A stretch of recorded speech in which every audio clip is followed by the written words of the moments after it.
Bismillahirrahmanirrahim. Assalamualaikum warahmatullahi wabarakatuh. Waalaikumsalam warahmatullahi wabarakatuh. Selamat pagi semuanya. Eh, kita akhirnya masuk pada kelas bahasa Belanda di pertemuan kedua.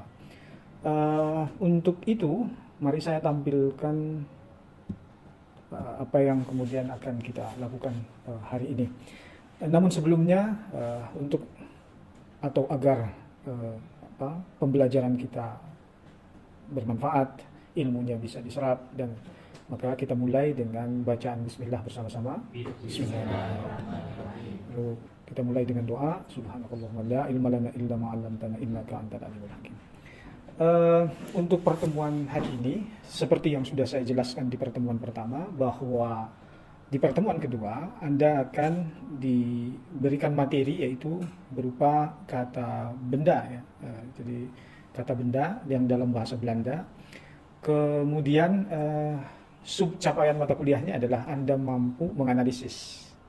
Nah, ini kemudian diturunkan menjadi mampu menganalisis kata benda itu sendiri. Yang kedua, tentu aplikasinya di dalam teks. Nah, ujungnya, hasilnya adalah nanti Anda bisa dengan sendirinya kemudian menganalisis kata benda itu sendiri, baik tidak dalam teks maupun di dalam teks itu sendiri.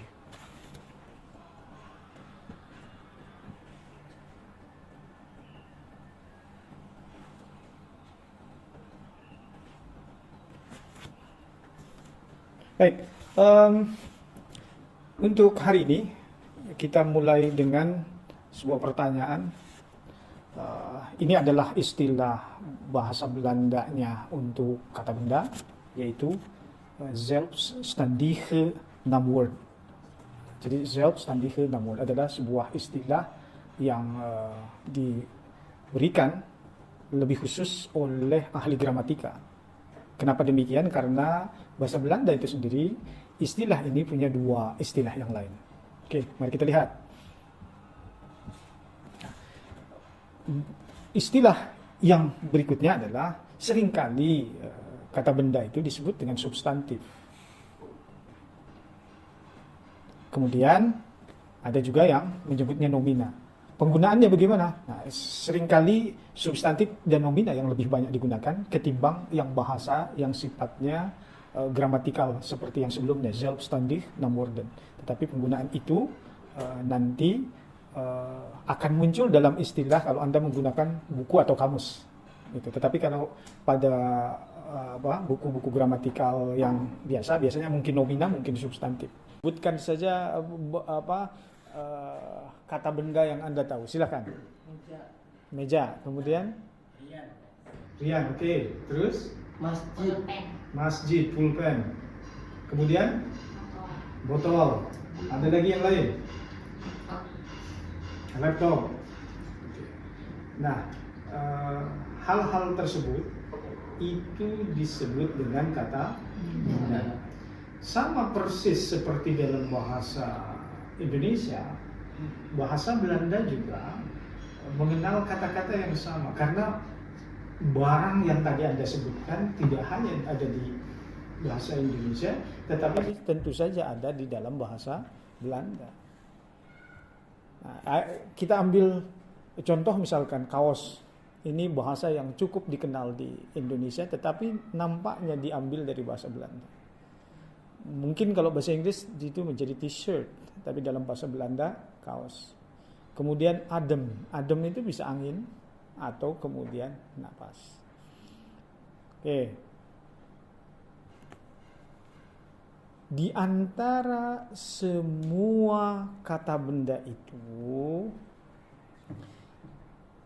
ada golongan-golongannya. Jadi ada golongannya. Yang pertama adalah abstrakta. Abstrakta itu untuk apa? Untuk hal-hal yang sifatnya dianggap kata benda, tetapi wujudnya secara material tidak nampak. Seperti ide, itu kata benda, tetapi mana wujud ide? Tidak ada. Kemudian cinta, itu kata benda, mana wujudnya? Jelas tidak ada. sayang, rasa sayang, ada nggak wujudnya? Benci, tentu tidak nampak, tetapi dianggap sebagai kata benda. Lain halnya dengan botol, lain halnya dengan meja, lain halnya dengan handphone, laptop, dan lain sebagainya yang itu wujudnya ada. Nah, di pembagian yang ada wujudnya, materialnya, itu nanti akan ada dua nama. Yang pertama disebut dengan stofnamen atau nama bagi material benda di luar nama manusia. Sementara untuk manusia nanti akan ada istilah namen atau nama. Nah, seperti Anda sekalian itu punya nama atau kota seperti Jakarta, Bandung, Amsterdam, Utrecht dan lain sebagainya, itu adalah nama kata benda yang masuk kategori nama. Berangkat dari sana, kata benda itu dalam bahasa Belanda itu punya pembagian berdasarkan jenis yang lain, yaitu antara yang bisa dihitung, yang disebut dengan telbar, dan yang tidak bisa dihitung, yang disebut dengan nitelbar. Anda bisa lihat di PowerPoint yang sudah saya tampilkan. Kemudian kalau dari yang bisa dihitung dan tidak bisa dihitung, maka yang bisa dihitung itu akan punya bentuk lain sehingga dibagi menjadi ankle food atau sesuatu kata benda yang tunggal, dan mere food kata benda yang jamak. Nah, itu pembagian intinya. Tetapi ada pendekatan lain, karena kita mendekatinya dalam teks, artinya tidak hanya teoritis, maka ada satu lagi yang harus saya sampaikan, yaitu kata benda didasarkan pada tailword. Tailword itu kalau dalam bahasa Indonesia itu kata sandangnya. Dalam bahasa Inggris disebut dengan artikel. Nah, tailword ini berujung pada konsep lain, yaitu kheslah. Kheslah atau dalam kata lain dalam bahasa Indonesia artinya kelamin atau jenis kelamin, atau makna lainnya gender.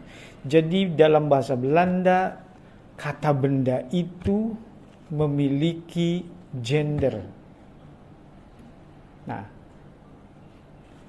dari sini akan ada dua. Ada yang gendernya persis seperti kita, jadi yang dianggap laki-laki dan dianggap perempuan. Sementara ada yang kemudian dianggap tidak memiliki, yang itu disebut dengan netral. Nah, sehingga nanti ketiganya itu memiliki konsekuensi pada apa yang disebut kata sandang. Penggunaan kata de, penggunaan kata had, itu adalah konsekuensi dari aturan yang mana menunjukkan kata benda itu mana yang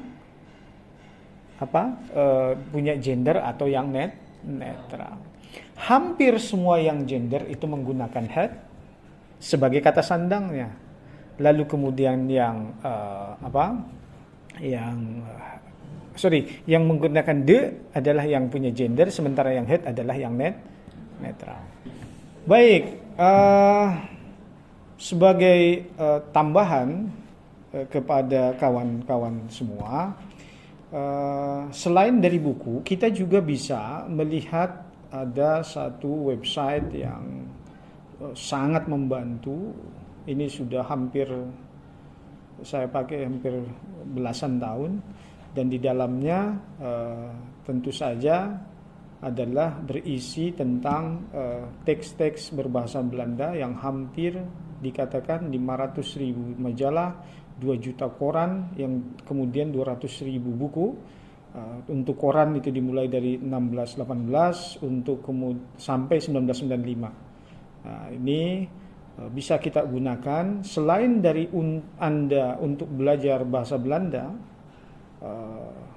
gramatikal seperti tadi, itu untuk mengambil contoh-contoh bagaimana pengerjaan praktik atau aplikasi dari kata benda di dalam teks, tetapi juga ke depan ini bagi sejarawan tentu saja cukup membantu dalam upaya penelitian mereka terkait dengan materi-materi yang tentu saja ada banyak yang bisa kita gunakan, baik terkait dengan Indonesia, kemudian terkait dengan Islam itu sendiri, dan mungkin yang lagi atau cukup dan sedang digalakkan oleh Kementerian Agama, yaitu tentang moderasi beragama.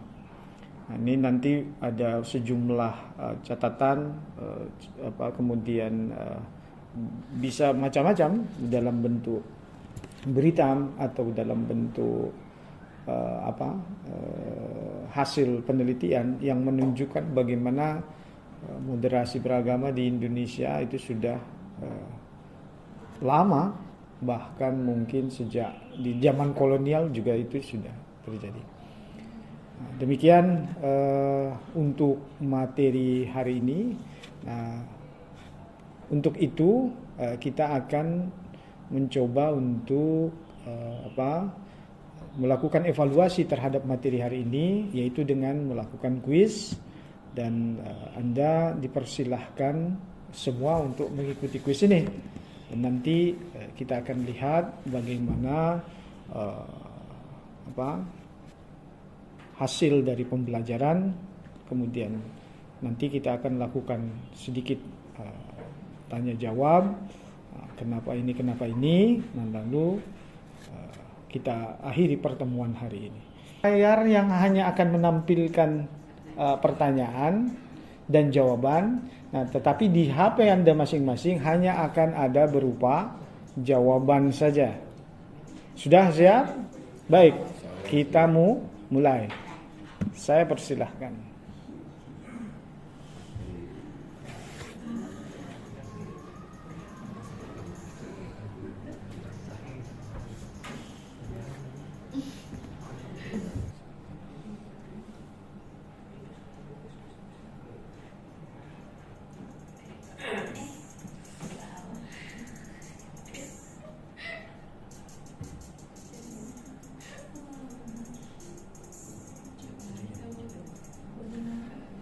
Oke, Anda lihat hasilnya.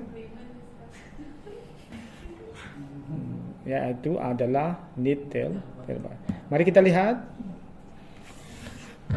akhir dari klasemen.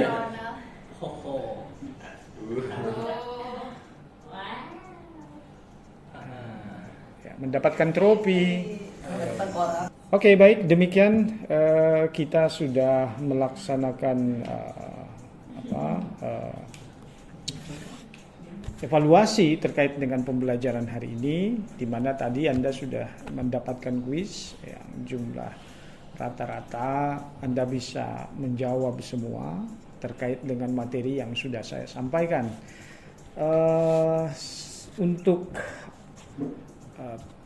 bagian akhir dari perkuliahan, saya akan melakukan review ulang terkait dengan materi, bahwa kata benda dalam bahasa Belanda boleh disebut zelfstandig naamwoorden atau substantif, demikian juga boleh disebut dengan nominal. Nah, pembagian intinya kata benda itu didasarkan pada yang pertama khaslah gendernya, yang kedua bisa dihitung, tidak bisa dihitung, dan yang terakhir adalah kata benda tunggal dan jamak.